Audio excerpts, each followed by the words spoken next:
This episode of the Fantasy Underdogs podcast is brought to you by betonline.ag. If you're into sports betting, BetOnline is where you should go to win money today. Whether it's live bets during games or futures for who you think will win the championship, BetOnline has the latest odds, news, and information for all your online sports betting needs. Visit the website today or use your mobile device to join and receive your 50% welcome bonus on your first deposit. So before the next big game, head on over to BetOnline and start playing today. BetOnline, your online sportsbook experts. And now, the Fantasy Underdogs podcast.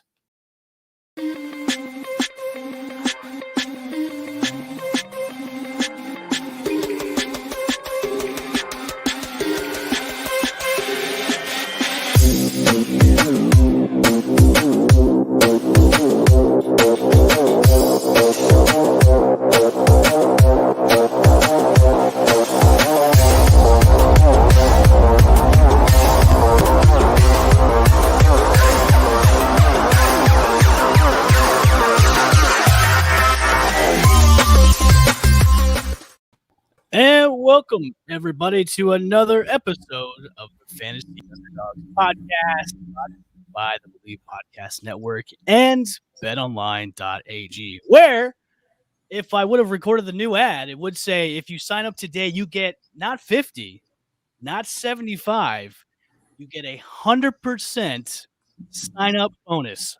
Dollar bills, y'all.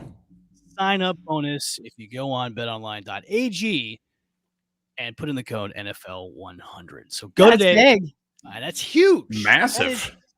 Huge. So go today, put in your bets, get that welcome bonus, and say thank you, the Fantasy Underdogs podcast. We love you. There you go. Yes, Simple. that's all you got to do. That's all you have to do. How's it going, Jordyn? How's it going, Chip? It's been a couple of days since we've all talked. Yeah.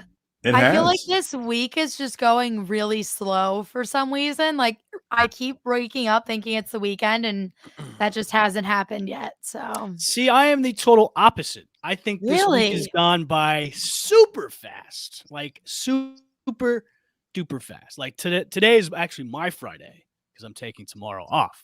So that's maybe that's why.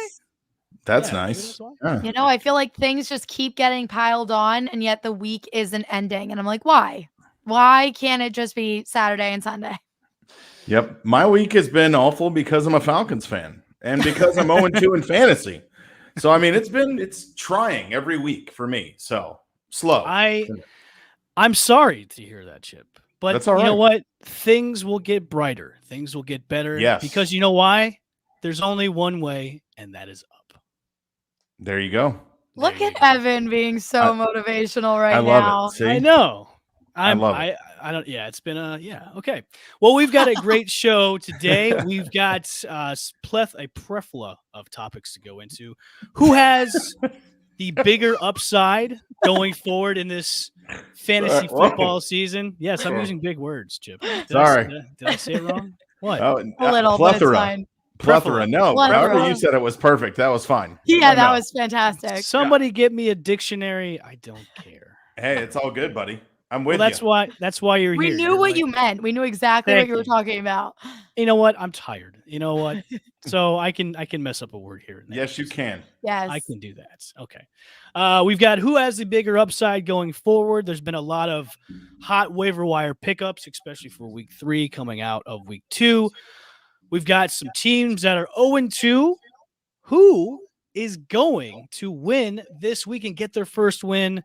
And we've got some time to trade or time to trade for. And also, if you start your league 0-2, is it time to panic? So let's go. Let's start it off. Start the engines. Get her Yes, moving. let's go. Get her. Gang, who has the bigger upside this year? 3 names that pop into my name or my mind. Not my name, but my mind. KJ Osborne, wide receiver for the Minnesota Vikings. So far in the past 2 weeks for Minnesota, he's played 103 of 144 snaps. He has 78 routes of the 87 of Kirk Cousins dropbacks, 15 targets for an 18.2 share, and his line so far is 12 catches for 167 yards and 1 touchdown. Do you like KJ Osborne going forward, or do you like Cordell Patterson, who has seemingly become not only a wide receiver in the league, but also a running back for the Atlanta Falcons? Your Atlanta Falcons, Chip. He is hybrid, if you will. Him and Mike Davis have, I wouldn't say he's taken over the shares for Mike Davis, but he's definitely part of the game plan now for Atlanta. Or do we have Rondale Moore of the Arizona Cardinals, who has been coming out of, well, nowhere for this team that's already stacked at wide receiver as it is? So I ask you two, who has the bigger upside going forward for fantasy? And if you haven't picked them up already, make sure you do for week 3. I am riding and I'm buying all stock, everything Arizona Cardinals. So I'm course going you with are. Rondale. Of course I am. Of Arizona course you Cardinals are going 17-0 and they're winning it all. So I am going Rondale Moore on this one just because what we've seen from Kyler Murray, he is having a field day with this offense. And basically, he's going to get the ball to anyone and everyone at the same time. So, yeah, they have a lot of options. But out of these 3 guys specifically, I think Rondale Moore is going to see the ball the most. And he, like you said, there are a lot of people for him to go up against, and yet he's still making moves and he's still making plays. So this is someone out of these 3 that I definitely like the most. Chip, do you agree with Jordyn, or are you going to be kind of a homer here and say Cordell is the guy to pick up? Because he's definitely, week by week so far, he's been not only in the backfield, but also the pass catching too. And it's been kind of eating and a little bit into Mike Davis. They're almost neck and neck when it comes to shared carries and also on the passing side. Do you see Cordell Patterson at all maybe taking over going forward? Because, I mean, Mike Davis looks okay, but he doesn't look fantastic. You know what I mean? So this question, depending upon how your league is scored, can be answered probably 3 different ways. So for me, who I think has the most upside is going to be Patterson, because right now in fantasy half-point PPR, he's running back 10. He is in the top 10 in running back. So the Falcons offense has really stumbled a lot so far, and they haven't found any juice really anywhere. And Cordell Patterson has been the juice right now. So I think he will be worked into the offense regardless of what they're doing. If they're passing, if they're running, he returns kicks. He does. He'll be in all 3 facets of the Falcons game. So I think he has the most upside. I think the 2 things I guess I see in both wide receivers with Osborne and Moore is that you got 2 other guys in front of them on the depth chart.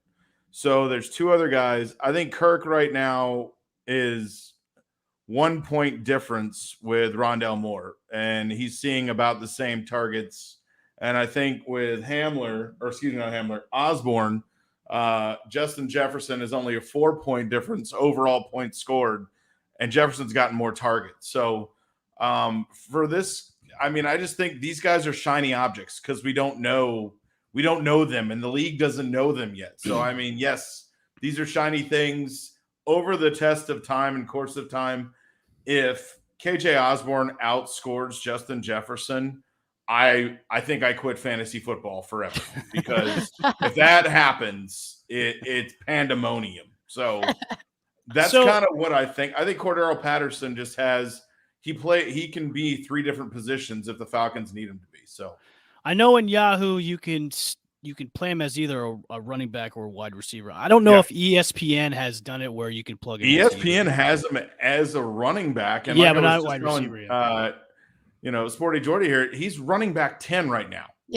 He's the top 10 and half-point PPR. So if you're looking at a standard league, no, Cordell Patterson is not in the top 10. So it just really matters on your scoring. His stats for last week: 11 rushing yards, 5 receptions, 58 yards, 2 touchdowns, 23.9 fantasy points. Yeah, he's averaging, a shade over, 11, 12 points a game, depending upon scoring. So I like Patterson. I like Patterson the most because just the way of Mike Davis has played. Mike Davis, to me, really hasn't, exceeded my expectations. And I drafted him in a couple of my leagues where I was like, okay, he's going to be my flex week by week. And, Yeah. we all thought he was going to be the primary back, and he's going to be the bell cow for the Falcons, but that hasn't come to form because Arthur Smith doesn't see that way. And I mean, if I was, and I tried to pick Cordell Patterson up this week on waivers, but he was already taken. If I was anybody, I think he's only owned 8% in fantasy football for ESPN. If he's still available, scoop him up, plug him into a flex. I think the matchup. Who do you guys play this week, Chip? Oh, the 0-2 Giants. Only game with 2 0-2 teams. Probably your best pick for somebody to actually win one this week. Right. And against the Giants they're okay at the run defense. I mean, you couldn't expect them to do anything last week against the Tampa Bay Buccaneers because of the Bucs the Bucs rush defense. But you could plug him in as your flex against the Giants. It would be a good play because, I mean, I just think as the weeks go by, he's going to get even more touches and it's going to increase even more for Patterson. That's why I like him out of the three. Yeah, and I think, the Falcons played the Bucs last week and got handled. Their secondary got just Swiss cheesed again like they did in week one. Which, that's gonna happen. The Falcons are gonna have a rough year this year. I think everybody knows that. So, but yeah, going forward, I think, I don't know, we'll see. Patterson has a lot of upside. Who knows where he actually figures in the scheme of things? But yeah, Mike Davis doesn't have very many touches and isn't running inspired football at all. So yeah, I wouldn't give him the ball either. So it's frustrating because I drafted Mike Davis pretty high, and it's just I should have went with my gut where the Falcons offense would be just anemic this year. Yeah, well, there's we all know it, dude. Fantasy, there are other guys, and I mean, I know you mentioned some other guys in the running back position whose ADPs, guys that were drafted in the first round, second round right now, who are really struggling. That's a good transition. Yeah, I was gonna say it's a perfect segue. Great transition, because this one is going to be: do we trade for, or do we trade? Yep. Do we trade for? Do we trade away?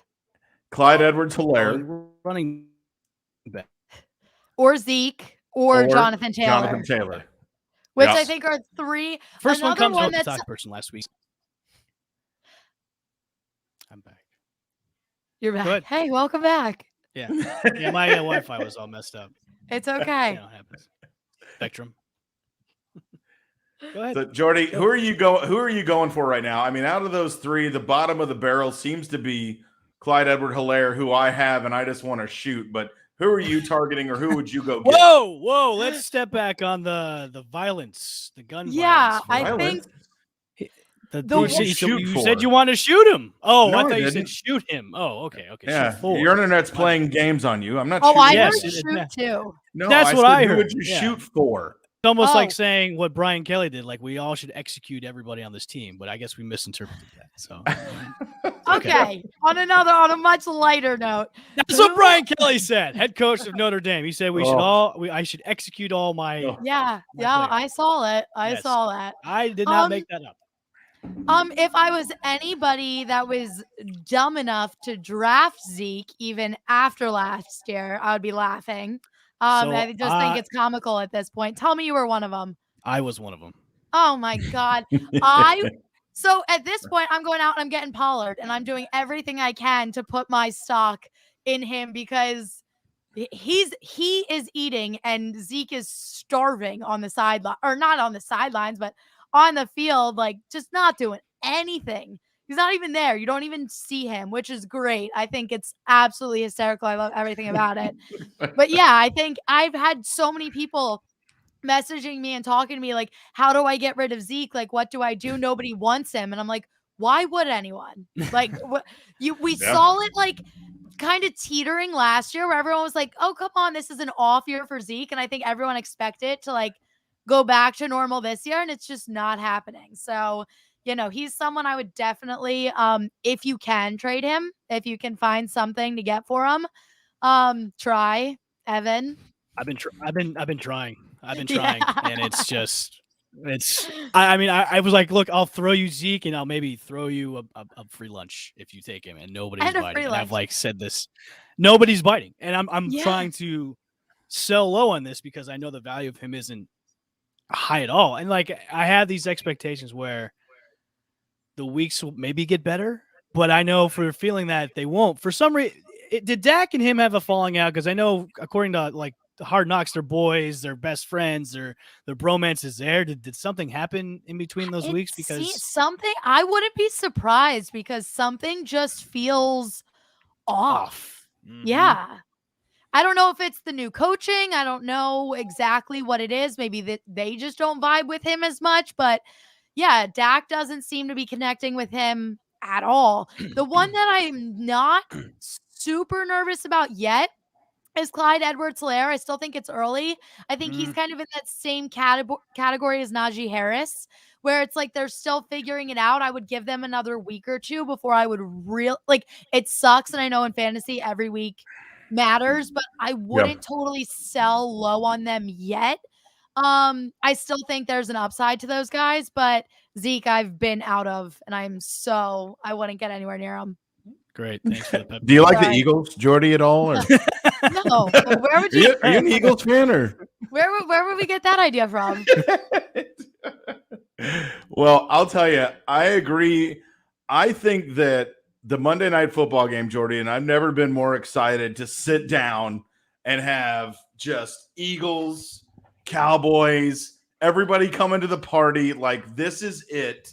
It's gonna. I want to see the carries and how it's going to line up. If Pollard is getting the majority of everything against the Eagles, I think it's time. I mean, technically, I think you guys are right. It could be the band could be warming up. It could be the final symphony of Ezekiel Elliott. But on Monday night, and is that game at Philly or is it at Dallas? It's in Dallas. Oh, okay. Well, even more so. If Zeke is not getting the rock at Dallas at home against Philly, it's over. And Pollard's already outpacing him in points. He's running inspired. You just don't see that explosion.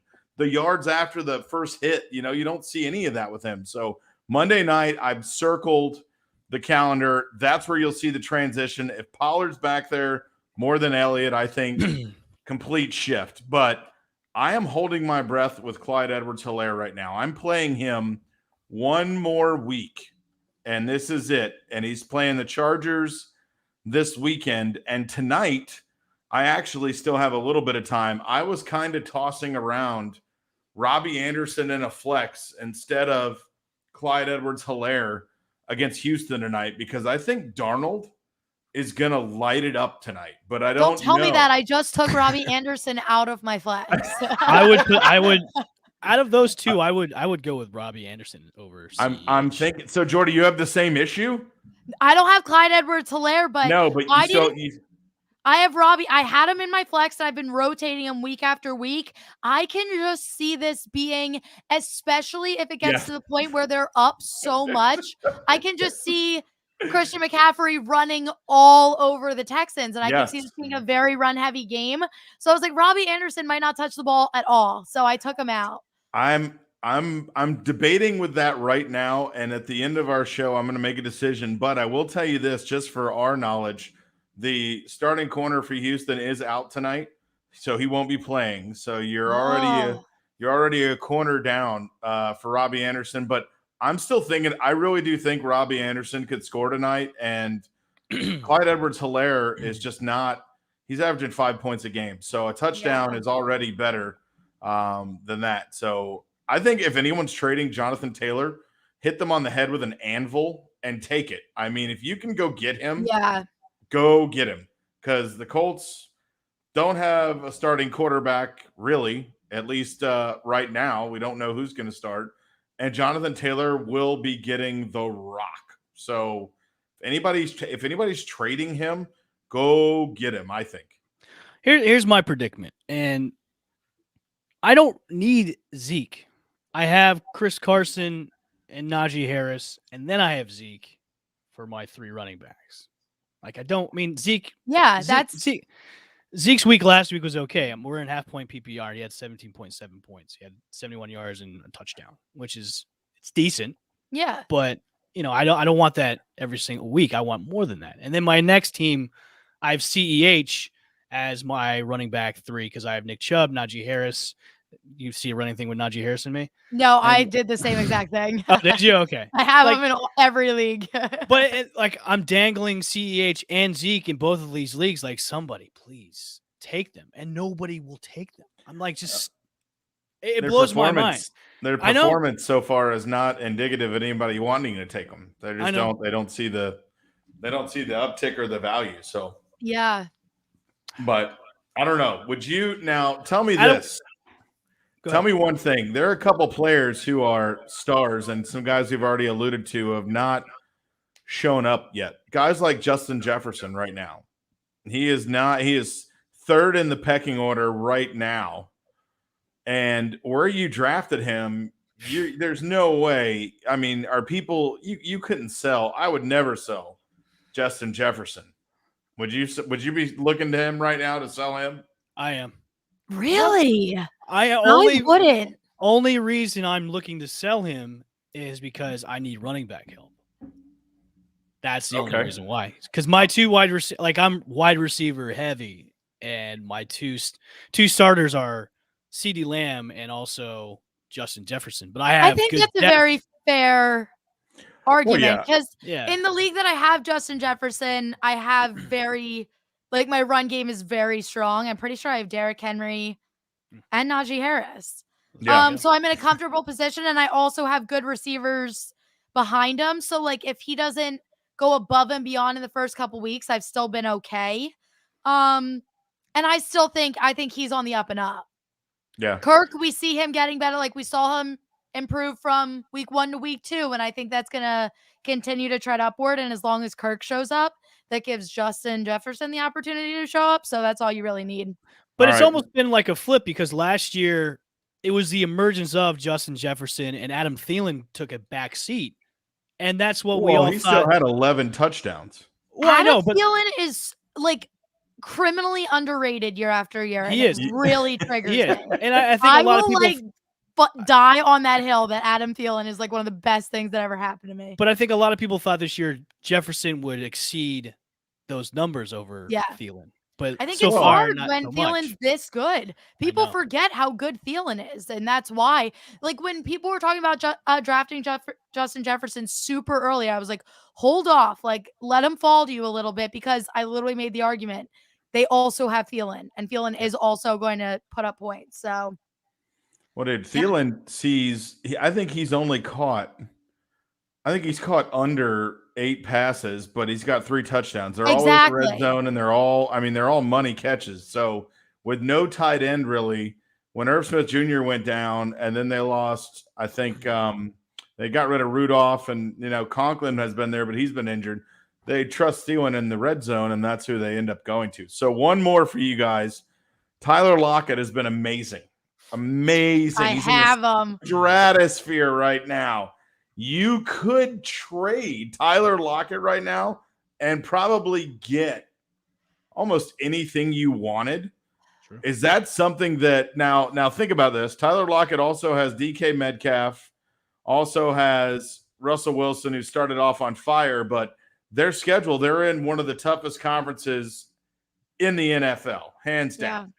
So their schedule, they're seeing the same people twice over and over again. And when they hit tougher defenses, they will plateau. So would you consider getting out of Tyler Lockett right now for a Christian McCaffrey if you could get him? That's a good question. I think it depends on your situation, but if you're trying to trade Lockett to get McCaffrey, that would never happen. That trade would definitely. Yeah, I don't think straight up you would have to. Yeah, there would have to be a lot more that went into it. I mean, in my situation, because I literally have Lockett right now, I have Mike Williams in my flex, and Mike Williams has been great this season. He's been great. So I think with my position, I'm sitting pretty, and I like the way everything's looking. So I've been dominating a little bit. But I would dangle that carrot and see what kind of offers that you get. Yeah. because I like doing that. I like going, okay, I'm pretty good. Let me see what you're willing to give me. Yeah, I'll I tell always you right now. I Tyler like to do the Lockett Because has, some tango and people dangle. get desperate and they give away way too much. Tyler Lockett has just about the same amount of points overall and a half-point PPR that Derrick Henry has. They are less than a point difference right now in what they are. So just I wanted to flip the coin on you guys and just ask you, because some of the greatest thing about fantasy football is that when people are on their highest or riding their best weeks, you have the ability to look and get something maybe that you need or that you're lacking. So yeah, I like the Lockett. I would dangle that carrot and see what you get out of it. Just for kicks. Just for yeah, kicks. we'll have to That's see. what I would do. McCaffrey's Lockett scored more points than McCaffrey. Obviously not after tonight, I don't think, but we will see how that game ends up as well. I like to transition it now to the old time-honored question. Whenever you start off the season, with no wins, you're coming in there. We're in week 2. We're week 3 right now. You're 0-2. Is it time to panic? We've all been there, maybe once, maybe twice. Is it time to panic? Is it time to do that, hey, crazy fire sale? Is it time to call it quits? Is it time to just put your tail between your legs and just say, call it quits? Some people do. Some people do. We're all in leagues where if we call it quits, I mean, you're in deep trouble. Exactly. I mean, your friends, your best friends in my league, guys that I've known for over 20 years, they would physically drive to my house and beat me up and like a gang, like 5 of them would kick my butt. So, but I ask you, is it time to panic when you're 0-2? No. Especially now, this year is especially unique because now we have an extra week of the regular season. So I think everyone can take an extra breather. But just because you also never know what's going to happen when it comes to injuries down the road, like a quarterback goes down, you never know how that's going to affect your star running back, your star receiver, your star tight end. Or it's your quarterback and then you lose your start. Like there's so many things that could happen, and sometimes you get lucky. Someone forgets to take someone out who's on a bye. Like just crazy things happen. So I think it is way too early. If you start out like 0-5, then yeah, you're done. Like don't even bother checking at that point. But I think 0-2 is too early. I wouldn't even say some people are done at 0-5 because I've seen it happen where they've been 0-5 and they've charged back, made the playoffs. And one of them actually won the championship starting off. After starting 0-5? It just depends on how you play the game. You got to be. That's a long road. It is. It is. You got to make the trades. You got to do the waiver wire pickups. Hey man, when there's money on the line, you have to do what you have to do. I mean, one key tip is watch your league activity when players are being dropped, because you could find those nuggets where you can say, hey, they're dropped now. That could be mine when they clear waivers. Yeah. So that's one thing to look out for. A little side tip for you. Well, also, I mean, everybody, you can't, like you said, this is week 3. There's 17 weeks. I mean, you're not even, you try to think of fantasy football, do it in sections. So the first 3 or 4 weeks, if you're, getting your butt kicked, you want to think about making some moves. If you're 0-4, you definitely want to change some things. Now you get to 0-6 or 7, you really want to change things. So just don't ever count yourself out. And like you said, monitor the waiver wire, but also, look at things from, for it happening. Like right now, the 49ers, Jeff Wilson, who is on IR, is coming back like week 6 through 8, probably. Jeff Wilson Jr. for the 49ers is one of the guys that's been in their offense for a long time. He knows all the plays, and he could come in right now and probably take over the San Francisco 49ers backfield in a couple of weeks when he's healthy, because everybody there is injured. The only guy that they really have capital in is Trey Sermon, and he is in concussion protocol right now, who he did practice today, but we don't really know if he's actually going to be ready to play. So know those things, be forward looking, trade deadlines, look at injury reports when guys are supposed to come off IR, and put those guys in your watch list and look for them to come off. Right now, Jeff Wilson has a Jeff Wilson Jr. has a spot right now in my IR, and he's sitting, and I'm going to hold him because when he comes back, he should be the starter hands down.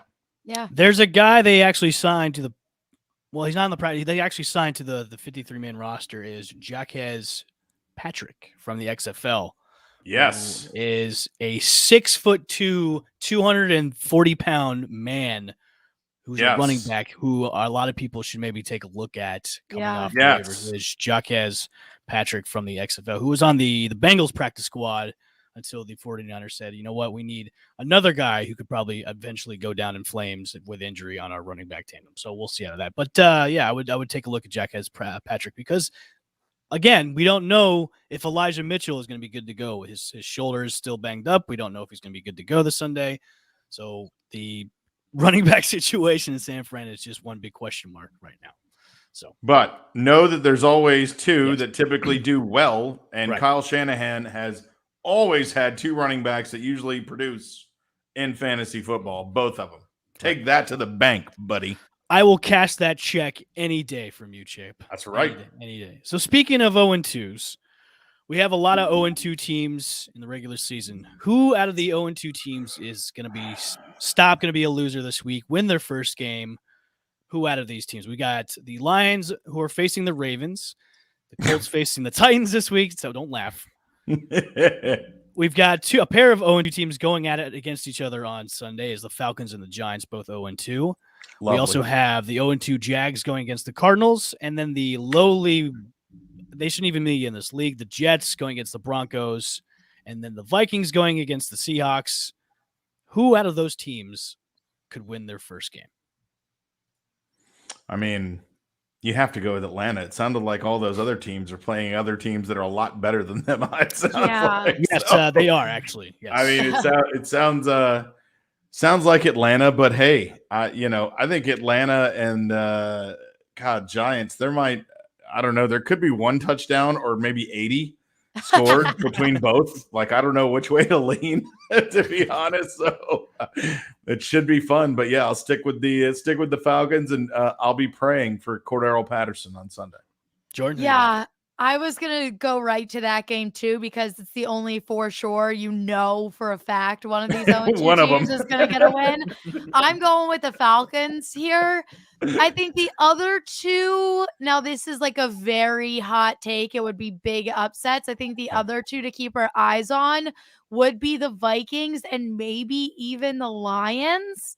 I was going to say the Vikings. The Vikings. Yeah. I mean, I feel like for some reason Seattle Minnesota games are always super intense. So, and we saw the Vikings in it until the very end with the Arizona Cardinals, who we know how much I love. So, I mean, if they make that field goal, then they're 1-1. So, I mean, they're you know what I'm saying? Yeah, 1-1. Yeah, I know what you're saying. Thank you. I couldn't do math for a second. But yeah, so I think they definitely have a chance, even with how good Seattle's been looking. And the Ravens, they are on this huge momentum kick, but we've seen the Lions put up a lot of points. They were in it the first half of the game against the Packers. And we know how injured the Ravens are. So I think if the Lions can start to figure it out and get points on the board early, they have a chance. I still think the Ravens are going to come out on top, but I think other than the given Falcons versus Giants, those are the two that I think have the best chance, even though it's still not looking really great. You never know. They could end in a tie. You never know. Yeah. And then just screw everything up. Lamar Jackson did not practice today.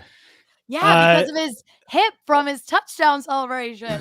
Harbaugh did say, it was because of the flip, but they said he should be good to go by Sunday. So it'll be interesting. Everybody know. Well, the injury report practices will get and Hollywood Brown's injured too. Yeah, he's questionable. Practices will get logged tomorrow. So always another good tip. If you got your guy practicing on Friday, it's pretty sure that he should be able to go on Sunday. So check your injury reports. And know for sure. We had one quarterback, Tua was day-to-day, but he came out, we heard today from Brian Flores, he is not going to play. Tua will not be going for the Dolphins on Sunday. So Jacoby Brissett, welcome to Finn Life. Lead your team. So fire up that Raiders defense, man. I did. Picked them up on waivers. I fired that one up as well. It'll be a long day for the Dolphins against the Raiders. Well, did you see how Gonna many be a other good game. quarterbacks so far? I mean, on the injury report? Yes. Yeah, I Big mean, Ben. Yes. Yes. He's got a hurt left pectoral. Mm-hmm. Also heard today that he is actually questionable for game time. So Is right Derek now, Carr? Where's he at? full practice today, which Okay. was good. We heard Carson Wentz was no practice. You're probably going to see of Brett Hundley, Green Bay, used to play there, 2017, came over, has been on the practice squad. Could see Jacob Eason as well. So obviously we know Andy Dalton will not play. Justin Fields will be making his start. Wow. I'm very excited about that. And That's then a good- I'm nervous. I'm excited, but I'm nervous. That's a It's going great against the topic of Browns. discussion. That's a great topic of discussion because Okay, Nagy let's has discuss said, even though no matter how good Fields does, when Dalton comes back, he's going to be the starting quarterback. I don't think he should have said that. He did, though. I know. I wish he didn't. Because that's just, it kind of feels like the exact same situation as when they signed Andy Dalton and they made that QB1 post. Mm-hmm. And it's like, all right, now we said it. Now we have to keep our word. Like, I wish he would have just said, like, let's see how everything plays out. It seems like they keep trying to like cater to Andy Dalton a little bit. It's the new orange beard weird that he has going on. It is very weird. Yeah, Like, I just don't understand, like, how if he lights it up, like against the Browns are a good team. They've got a good defense. If he lights it up, there's no way you can bench him for Dalton. Exactly. Dalton's been subpar. Like, he hasn't been that great. So how can you bench? Like, if I can see Fields, if he runs, I mean, yeah, throwing is kind of an issue so far. His arm has been kind of the issue. But like, if he goes and lights it up against the Browns, you have to solidify him going forward. Yeah. Like, because if you, coming in, if he does great, the offense is behind him, everything's clicking on all cylinders. Why would you go back to that instead of just riding the hot hand? It's almost like a reverse of going. It's like when Drew Bledsoe went down. Did they ever say they were going to go back to Drew Bledsoe if Tom Brady did shitty? No, of course. Tom Brady, like, the rest is history with him. But like, it's just, I don't understand why Nagy's just so sold. High up on sold on Andy Dalton. There's so many different ways he could have said, it's super unfortunate what happened to Andy Dalton. We obviously want to keep him the starter, but we'll see how everything plays out. That way, at least the door's open. Right. You know what I mean? Like, there are so many other ways he could have went about it. I feel like him just saying, no matter what Justin Fields does when Andy Dalton's healthy, he's our starter. It's messed up. Because is he really going to be your starter if Justin Fields looks like and comes out and is winning you games that you have no business winning? No. You're not going to put Andy Dalton back in. Me and Kaylee actually posed the question last night with the way the Bears are moving. I wouldn't be shocked if they bring Nick Foles out at some point, just because. And it would be a slap just to confuse everybody even more. Yeah. Then if I'm Matt Nagy, I'm taking the first flight out. If I'm Matt Nagy, I'm taking the first flight out of Chicago because it's stupid to me. It's we feel bad for him though, because really anything he does, he's in the wrong. Because if starting Justin Fields, I mean, you're throwing him to the Wolves going up against the Browns defense with no O-line. So I don't think it's going to be pretty. I would be shocked if Justin Fields comes out there and is able to really do anything. And not like a knock on him. It's a very tough situation to be in. Yeah. So it's just going to be a little scary, but I don't know. I think all this is just Nagy just trying to stick by his position. And even though it sounds so stupid, if he doesn't maintain like that position, then he looks, well, and Jordyn, you already said it. I think he looks bad regardless of what happens now. He's already made it so awful, but I think he's double-edged sword for Nagy by his word. It really is. Yeah. So it's a win-lose. He doesn't look good no matter what. It's the double-edged sword. It's already a mess. So now he's just trying to keep it at the mess that he originally started back in training camp and preseason and everything else. So that's what I think. But who knows? We'll see how Fields does. I'm hoping for a good game with Fields. I mean, even though he's an Ohio State quarterback, which they never do well in the league, but like he could do well. It's just he's got to have help on that offensive line, and the Bears are just terrible at that right now. So, Well, yeah, I mean, he's a rookie quarterback, so you got to see what. I mean, all the rookies thus far have had bumpy roads, so you hadn't seen a lot of. It just also goes back to the why did you trade up to get him if you're not going to start him? You know what I mean? If he does well and you're going to go back to Dalton when Dalton comes back, then why trade up and get him? I think he's kind of stuck because he was there when Patrick Mahomes was sitting on the bench. And I think he's so stuck in that mindset. And it's something I definitely agree with, but to an extent, at some point you have to realize, throw him to the, even if he looks terrible, is Andy Dalton going to win you these games anyway? No. Let him go out there. Let him get a feel for the game. See where exactly you need to work on, kind of like what they were doing with Tua. Even if they did something like that, where you throw Andy Dalton in at the end, like what they did with Fitzpatrick, to try and kind of balance it out a little bit. But I think at this point, you should start trying to build your team around Fields and seeing exactly where the holes are, exactly what you need to do. But who knows if they're going to do that? Doesn't seem like it, but no, of course not. I don't know. An organization that paid somebody $12 or $15 million becomes a very expensive clipboard holder at that point. I'm pretty sure Nick Foles is the highest paid quarterback in that room.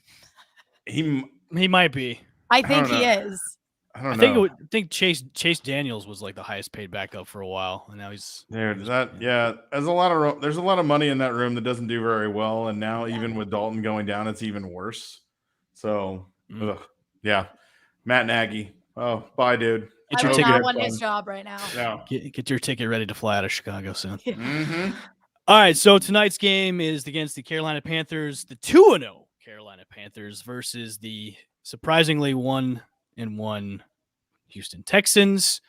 The Houston Texans are now being led by Davis Mills, who took over Tyrod Taylor, who Tyrod just can't get a break.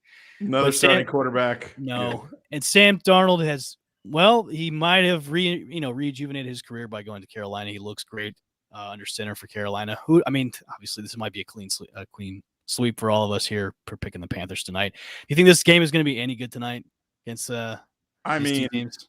I think Carolina is going to win it in a walkaway, but I'm excited to see Sam Darnold. And also, just a little nugget here. Since 2016, there have been 6 quarterbacks that have started their careers on Thursday Night Football.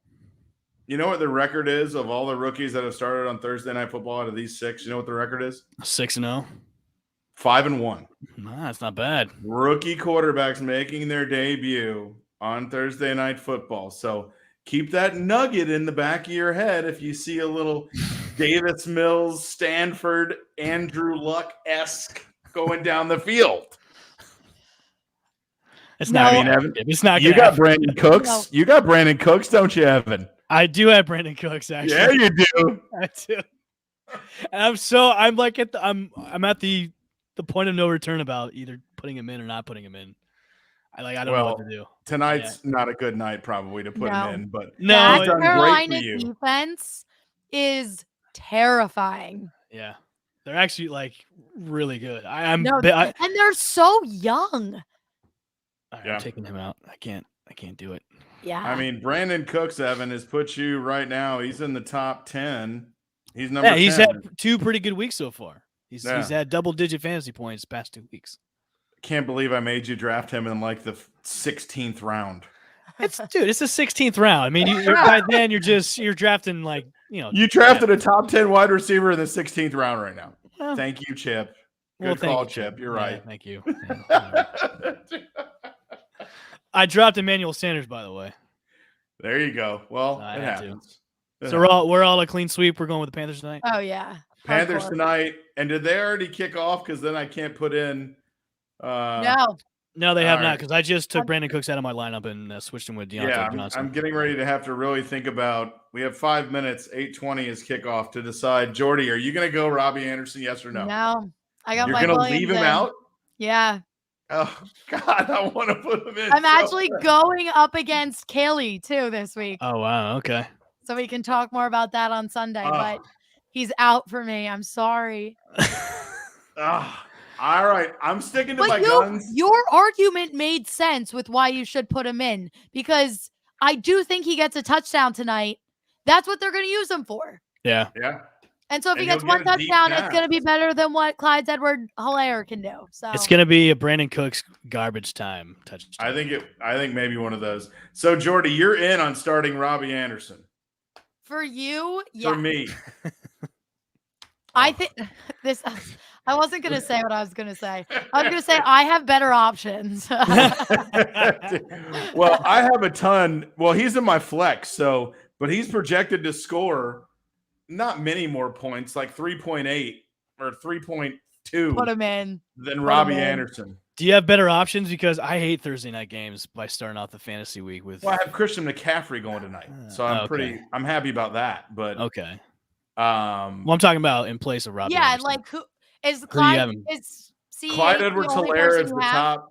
Yeah, Clyde Edwards-Helaire is the top projected points getter of the guy I could put in, or Robbie Anderson is the next guy. After that, I mean, it's Laviska Shenault. Nope. James White. No. And no, I mean, they're playing New Orleans, so. Bite the bullet. Just put Robbie Anderson in. Yeah, put him in. Just do it. Before it's too late. Yeah, you got 4 minutes, so just pop it in. Pop it in. Dude. And if nothing happens positive, then you can blame me. It's fine. I'll take all the blame. Yeah, blame the both of us. And honestly, best case scenario, he pops off and I have him on my bench against Kaylee, and I just have to sit there and look at those numbers. All right. Oh my God, I can't believe that. All right, both you guys are grounded.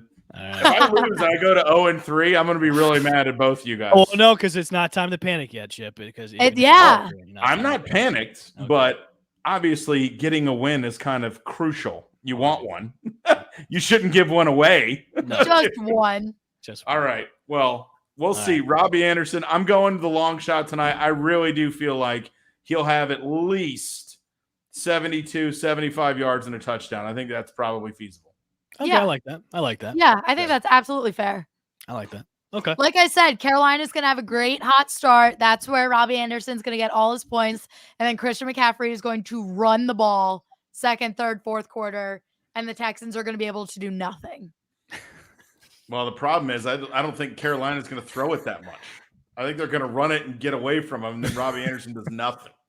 I say first quarter they pass a lot, and then if they go up high in the second, which I think I can't believe I just got talked into doing this. All right, I'm going to watch the game, and I'm going to go cry now. You heard it here first, everybody. Yeah, that's our hot take tonight. So Robbie Anderson, please make it happen, fantasy football gods. And on that note, we're going to get on out of here. Thanks for joining in to another edition of the Fantasy Underdogs podcast, brought to you by the Believe Podcast Network and also betonline.ag. We will be back on Saturday morning are we doing 11 or 11:30 this Sunday? Good call. What time have we been doing, 11? Yeah, I think we did 11 last week. Yeah. Yeah, let's do it. So we'll be back at 11. Oh, yeah. I'll be the Conf 311. Yeah. Man. Well, we'll see. We'll figure it out. We'll figure it out. Okay. We'll be back at 11 o'clock Eastern Standard Time on Sunday morning to give you our weekly pick'ems, which we're all at who's winning overall? Is it you, Jordyn, still? I think I am by 2. I have you beat by 2 games. Okay. So I need to make some crazy picks this week. Okay. All right. Crazy picks checked. All right. We will see you next. So we see you on Sunday. For myself, Chip, Jordyn. Bye.